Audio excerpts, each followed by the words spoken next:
Hi guys, this is help for the higher GCSE Edexcel Maths exam for next Tuesday.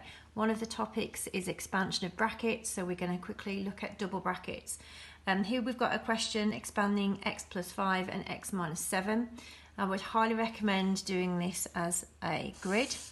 So if you draw out a grid which will look like a 2 by 2 table, so I've got x plus 5, I don't need the plus signs because it's positive, and then x minus 7, and then filling in the grid. So x times x is x squared, x times minus 7 is minus 7x, 5 times x is 5x, and 5 times minus 7 is minus 35. So remember, when you're multiplying, whether there's a minus sign there or not, you still times the number, so 5 sevens are 35, and then add in the minus sign. Now what's so good about the grid is that then when you simplify it, obviously you're going to have your x squared. You bring together your minus 7x and your 5x. So notice this diagonal here. This is what you simplify every single time. You can do 5x take away 7x or minus 7x add 5x, whichever is easier.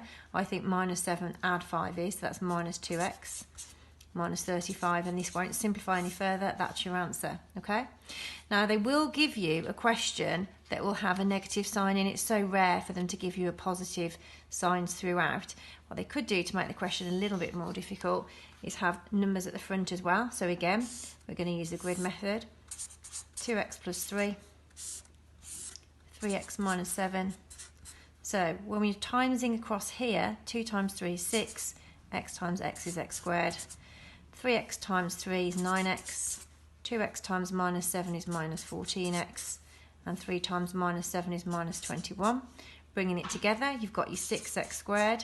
Again, you've got your diagonal, so minus 14x plus 9x is going to give you minus 5x, and then minus 21, and that's your answer. The other thing to watch out for is if they give you a question that looks like this, most students will put this as their answer. Completely wrong, and you'll get 0 marks for that. Again, you're timesing it by itself, so you need the grid.